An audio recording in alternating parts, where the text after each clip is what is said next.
Parole aux jeunes dans le 18h10 politique. Bonsoir Thibault Longeon. Bonsoir. Vous faites partie de l'équipe de campagne de François Asselineau, le candidat de l'UPR, l'Union populaire républicaine. Alors, soyons clairs, c'est pas le visage le plus connu des 11 candidats à la présidentielle. Aux dernières européennes, l'UPR a fait 0,41% des voix. Pourquoi l'avoir choisi ? Tout simplement pour son projet, pour sa vision et son programme qui est cohérent depuis 10 ans. Il a fondé l'Union populaire républicaine le 25 mars 2007. Voilà. Date symbolique pour le traité de Rome. Exactement. Et hier, nous fêtions les 10 ans de l'UPR à la Villette. Et il y avait 6500 personnes d'ailleurs, et avec des retombées médiatiques qui sont bien moindres d'ailleurs que celles... vous êtes là. Et je suis là, effectivement, pour donc en parler. Donc c'est plutôt bien. C'est exactement, mais donc j'ai choisi François Asselineau pour sa cohérence et son projet qui n'ont pas bougé depuis 10 ans.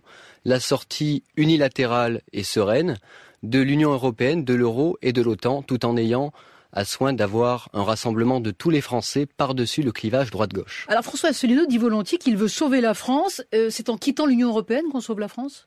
Oui, c'est en quittant l'Union européenne. C'est une prison des peuples, puisque les Français sont ligotés par des traités européens que les dirigeants français ont signés dans leur dos, sans forcément les consulter. Effectivement, c'est en sortant de l'Union européenne que l'on récupère cette souveraineté, cette liberté qui est due au peuple français. Mais ça, tout le monde le dit, le Front National le dit en particulier. Qu'est-ce qui vous différencie du Front National ? Tout le monde critique l'Union européenne, c'est possible. Mélenchon critique l'Union européenne, le Front National, Nicolas Dupont-Aignan, le Front National, mais qui propose d'en sortir ? Il faut bien regarder à la loupe le programme. Marine Le Pen. Marine Le Pen. Non, il faut regarder ce que dit Marine Le Pen. J'ai regardé tout à l'heure une interview de Marine Le Pen au Parisien, au journal Le Parisien, devant des lecteurs du Parisien, et elle dit « Je suis européenne, je suis pro-Europe, mais je suis pour une Europe des patries ». Donc ça veut dire quoi ? Ça veut dire qu'elle veut... Tout le monde joue, de toute façon, le monde joue dans cette campagne sur l'Europe, en sachant très bien, on surfe actuellement sur une montée des populismes, sur une montée des nationalismes en Europe, et c'est ce qui fait le sel de la campagne électorale actuellement. Peut-être, mais nous ne sommes pas nationalistes, nous sommes patriotes, nous aimons notre pays et nous ne détestons pas celui des autres. Madame Le Pen, pour revenir à ce que je disais, propose de renégocier les traités. Elle propose de changer d'Europe. Or, nous, ce que nous disons, c'est que pour changer d'Europe, il faut l'unanimité des 28 États membres. C'est-à-dire que c'est impossible à obtenir du fait des divergences d'intérêts nationaux. Nous voulons un Frexit clair, voilà.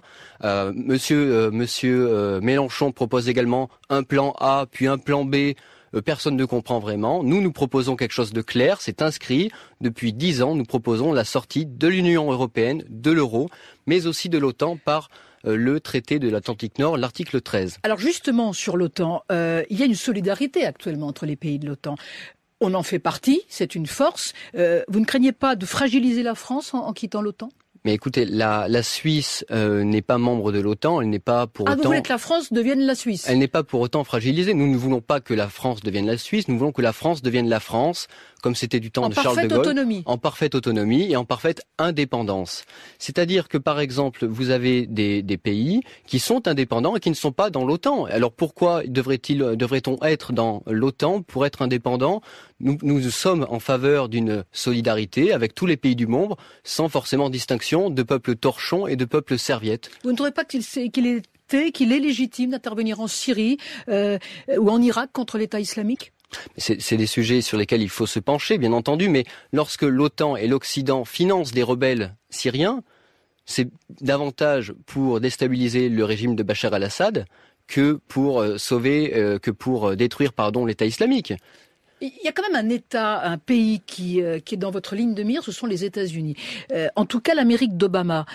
C'est pareil avec l'Amérique de Donald Trump ? C'est pas pareil. Déjà, nous ne sommes pas anti-américains, nous ne sommes pas forcément contre les États-Unis. Nous sommes contre une certaine politique qui est menée depuis plusieurs décennies par les dirigeants américains, mais nous n'avons rien contre le peuple américain. L'Amérique de Donald Trump, effectivement, nous avons vu qu'il y avait eu des déclarations qui étaient assez incroyables du dirigeant élu, disant que l'OTAN était une structure obsolète, disant que les États-Unis avaient créé Daesh, tout simplement. Mais aussi, nous avons vu qu'il y avait des déclarations qui étaient qui était tout simplement scandaleuse sur l'immigration, sur les femmes, sur les homosexuels. Ça, nous condamnons et nous regardons ça. Nous sommes indépendants. Nous sommes indépendants à la fois des États-Unis, mais aussi de la Russie et de toute autre puissance étrangère. Vous parlez de l'immigration. En dehors de l'Europe et de l'OTAN, c'est quoi le fond de votre programme sur la politique migratoire, par exemple? Il faut fermer les frontières? Alors, par exemple, sur la politique migratoire, nous, ce que nous disons, c'est que la France ne peut pas décider de sa politique migratoire. Que l'on soit pour ou que l'on soit contre, on remarque que l'on ne peut pas décider de notre politique migratoire. Ensuite, nous, ce que nous proposons, puisqu'il y a des traités européens, il y a des articles... On revient à l'Europe. Exactement, il y a des traités européens, les articles de mémoire 67, exactement, qui stipulent que la politique migratoire de la France n'est plus décidée par le peuple français, mais par des traités européens. Nous, ce que nous souhaitons faire, c'est avoir un grand débat national sur cette question, qui, à la clé, aura avec un référendum à la clé. Un référendum exactement à la clé, avec plusieurs réponses pour que ce soit nuancé, bien entendu, puisque ces questions sont des questions clivantes, épineuses, et sur lesquelles il faut avoir des réponses nuancées. Sur la dette, on fait quoi? Exactement la même chose que ceci. Parce que la dette, c'est pas forcément l'Europe. Non, la dette, c'est pas forcément l'Europe, effectivement.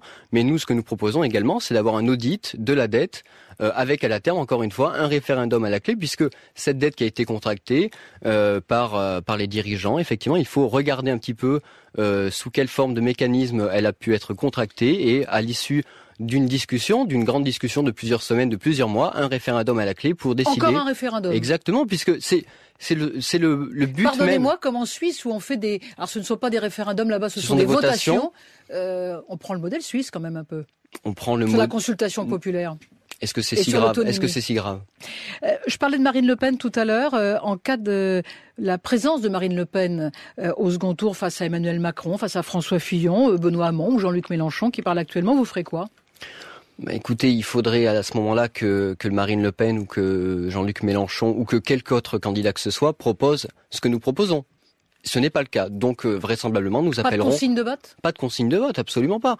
Il faudrait que Marine Le Pen propose la sortie de l'Union européenne et un programme de rassemblement par-dessus le clivage droite-gauche. Ce n'est absolument pas le cas. Merci beaucoup, Thibault Longeon. Merci beaucoup. Membre de l'équipe de campagne de François Asselineau, qui fait donc partie des 11 candidats à l'élection présidentielle.